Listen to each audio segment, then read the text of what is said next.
Mais quoi qu'il en soit de ce que savait ou ne savait pas Henri Lefebvre,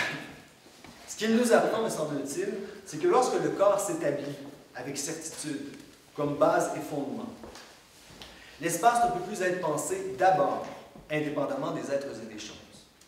qu'il est d'abord le fruit, le produit d'une appréhension sensible, pratique, pratico-sensible dans ces termes, ce que Marx appelait le travail vivant. Que la distance, pour le dire autrement, n'est pas d'abord un vide à remplir par le biais d'une mesure, un désert des sens ou un désert du sens, mais une différenciation d'emblée significative, du moins signitive, qui fait signe que l'être vivant habite par déploiement sensoriel, perceptif ou moteur. Un pas de trop, et voilà l'oiseau qui s'envole. En somme, il n'y a pas d'abord l'espace, mais des processus de spatialisation. Au commencement fut le topos. On aurait peut-être mieux dit avec Heidegger, au commencement était le spatium, espace d'agir qui renvoie à un acte d'espacement indissociable des objets de sa visée intentionnelle. Spatium qui, comme nous le rappelle le géographe Augustin Berg,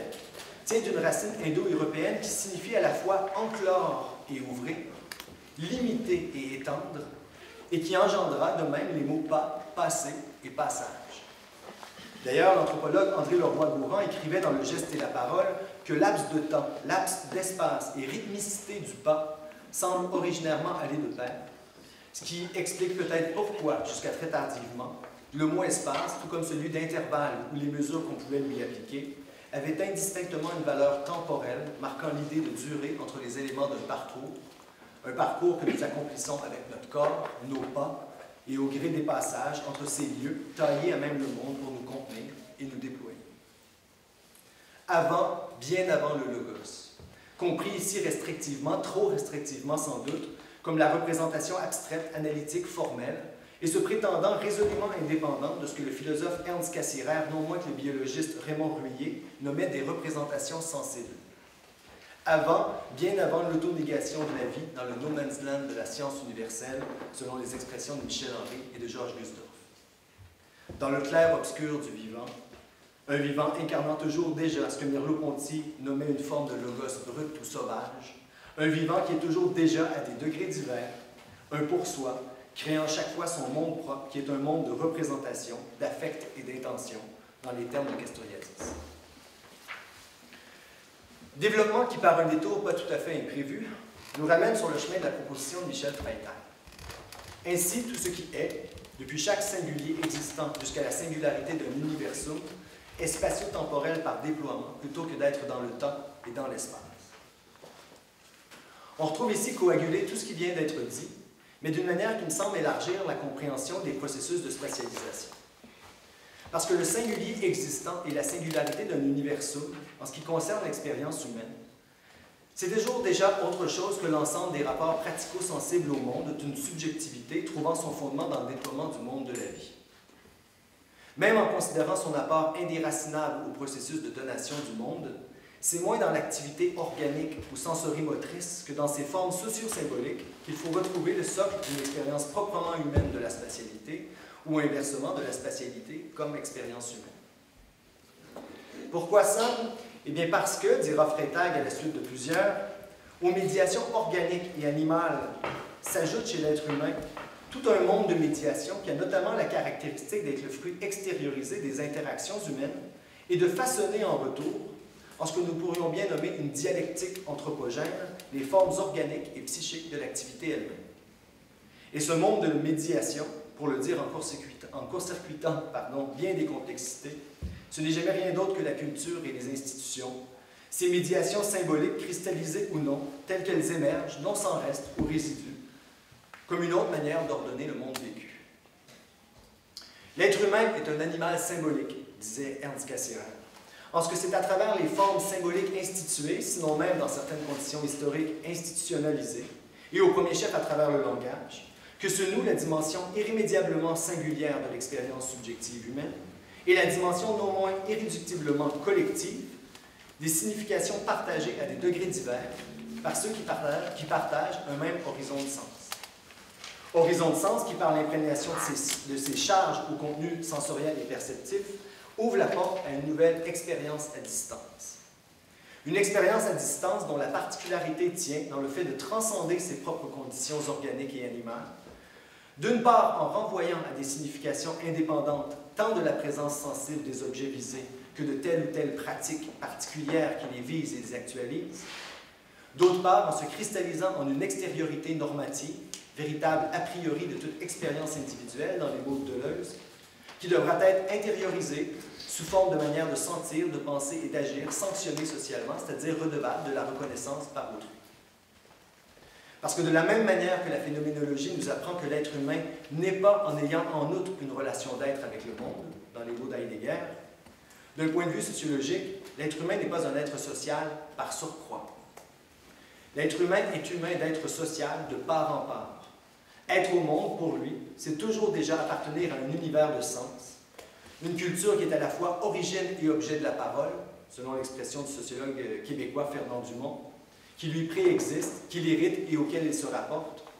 et partager avec autrui, ce qui n'exclut pas que ce soit sous le mode de la mésentente, un monde commun au principe de la régulation de ses actions et interactions. Disons en ce sens que dans l'esprit du sociologue, l'une des caractéristiques du monde humain, c'est d'être constitué en sa fragile et contingente unité, non seulement de l'ensemble des activités qui s'y déroulent et de leur accointance via les schèmes comportementaux directement incorporés avec les objets de la satisfaction de ses besoins, mais d'un ensemble de représentations symboliques, idéales, et donc à ce titre à la fois extrasomatiques et contrafactuelles. Des représentations symboliques ou idéales qui, par la médiation d'autrui, s'insèrent entre l'individu et le monde, et auxquelles, dans le procès même de leur actualisation, les activités se réfèrent parce qu'elles ont dû, au préalable, les assumer subjectivement, que ce soit par la forme primaire de l'entrée dans le langage ou par celle secondaire de la régulation par des institutions particulières. Spatio-temporel par déploiement plutôt que d'être dans le temps et dans l'espace, voilà peut-être que la formule s'élucide. La représentation formelle de l'espace comme contenant sans contenu, ou comme forme générée par les relations entre des choses étendues. Celle-là même qui nous permet de nous considérer dans l'espace, un espace qu'il nous faudrait remplir, ne peut qu'être seconde et dérivée. Abstraite, décidément, au sens d'extraite de, d'arracher de, et en même temps de considérer d'une manière isolée et générale. Abstraite ou extraite de quoi? Qu'est-ce donc qui est considéré d'une manière isolée et générale? Eh bien, disons, les opérations mêmes par lesquelles est ressaisie symboliquement, idéalement, conceptuellement, la spatialité originaire donnée par le corps vivant et ses relations de coexistence. Si la vie est déploiement spatio-temporel, l'espace n'est pas une construction arbitraire, mais elle suit les lignes de saillance de la co-constitution de l'être vivant et de son milieu. En ce sens, sans doute, tous les êtres, tous les corps, toutes les choses sont dans l'espace. Ils occupent une place, un point, une localisation. Et l'espace du monde n'est peut-être rien d'autre que l'interstructuration de toutes ces places, disait Freytag. Et en ce sens aussi, tous les êtres, tous les corps, toutes les choses s'inscrivent dans des relations déterminables qui, par leur extension indéfinie, constituent l'étendue, ou s'y situent comme dans une forme vide qui les précéderait. Il ne sert toutefois à rien pour notre propos de réfléchir à partir de ces formalisations géométriques, ces abstractions des représentations symboliques ancrées profondément dans l'expérience humaine, mais ouvrant néanmoins à une universalité que celle-ci n'a pas, ou à vrai dire n'a que par elle, mais sous le mode de l'abstraction, justement. C'est plutôt depuis le caractère spatial de l'existence humaine, concrète, conférant pour la même raison un caractère existentiel aux espaces de son déploiement, qu'il faut réfléchir les formalisations géométriques, et leur vérité, et leur hypostase. Sans des rapports réels, sans une ordination de singularité existante, structurée elle-même par ces rapports et structurant par leurs rapports une totalité ordonnée, un monde, non seulement les géométries n'auraient aucune validité, mais elles n'auraient même aucun champ d'expression. Aussi bien dire qu'elles n'existeraient pas. Or, elles existent. Spatio-temporel par déploiement plutôt que d'être dans le temps et dans l'espace, voilà surtout qui, par quelques biais, nous aide à éclairer la proposition de Durkheim. L'espace, une véritable institution sociale. Si, comme le résume Sloterdijk, la représentation formelle de l'espace comme condition de toute coexistence possible est elle-même redevable de la coexistence en tant que condition de tout espace possible, en tant que co-appartenance du pluriel, dans les termes de Castoriadis,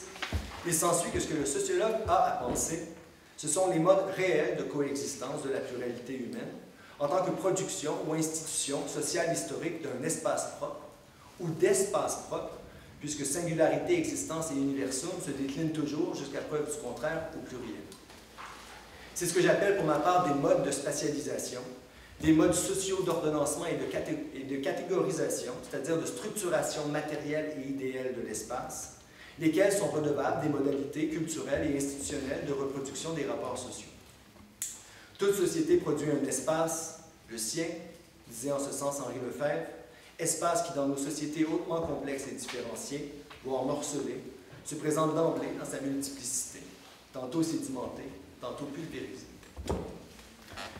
L'espace, véritable institution sociale, cela peut donc vouloir dire que l'espace, non pas tel ou tel espace, bâti ou représenté, espace de vie ou espace vécu, pays ou paysage, mais l'espace en tant que tel, dans le monde humain et comme l'être humain lui-même, n'est pas social par surcroît. Il l'est de part en part, dans toutes les modalités de son appréhension comme distance, proximité et intervalle, et jusqu'au cœur de sa catégorisation la plus abstraite, géométrique.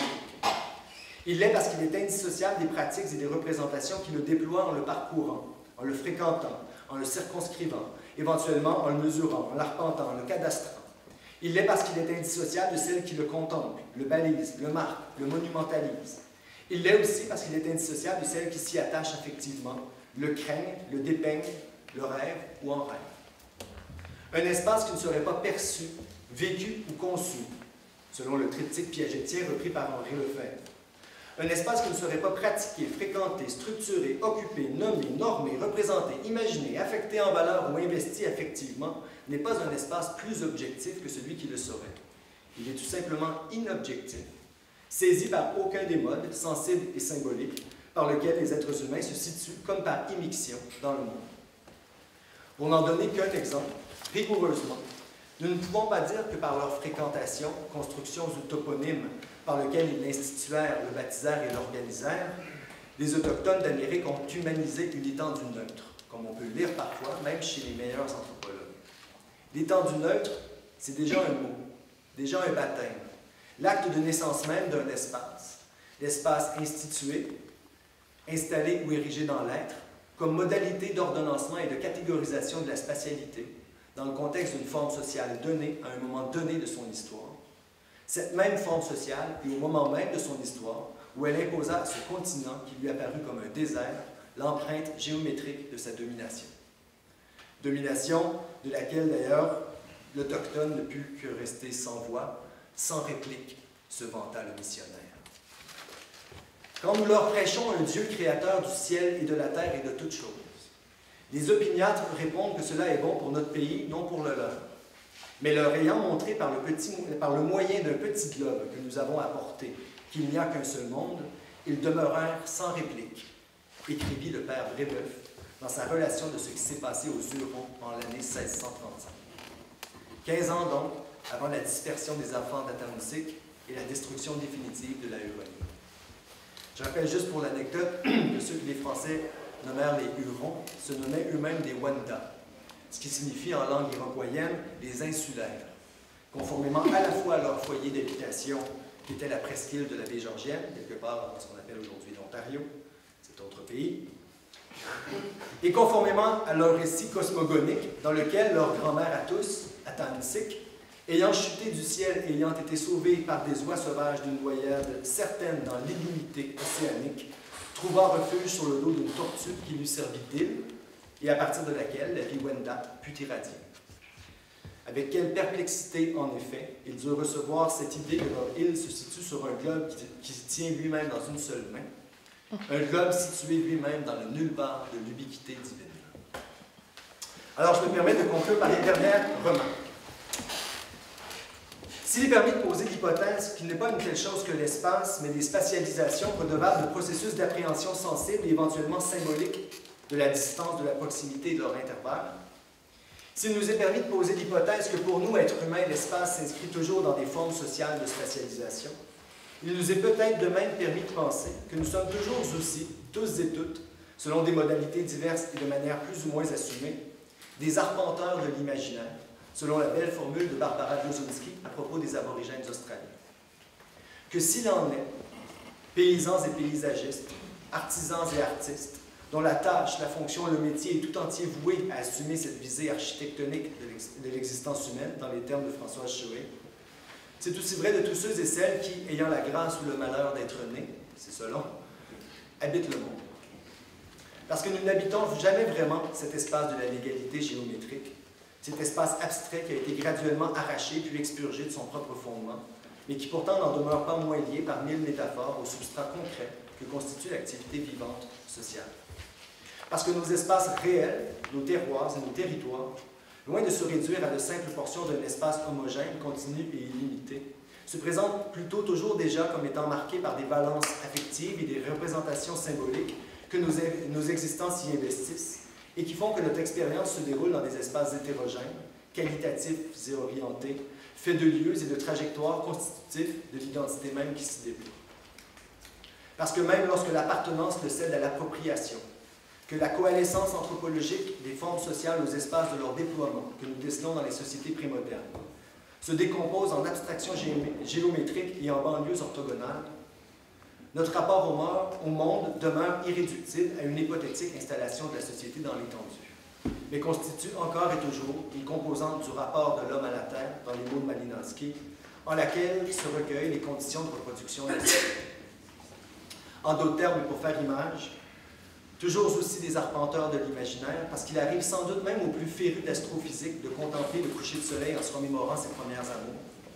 à l'urbaniste le plus doctrinaire en matière de zonage fonctionnel ou au marchand d'espace que le spéculateur immobilier de se rappeler avec émotion leur quartier d'enfance, ou encore au technocrate d'avoir gravé en lui-même une image de son paysage natal dont la signification est à milieu de celle de régions ressources dont il l'affuble par ailleurs. Au final, il nous est peut-être permis de penser que le mystère, ce n'est pas tant celui de l'esthétisation ou de la symbolisation de l'espace, mais plutôt celui de son épuration dans une métaphysique inconsciente qui nous hante encore malgré ses incontours.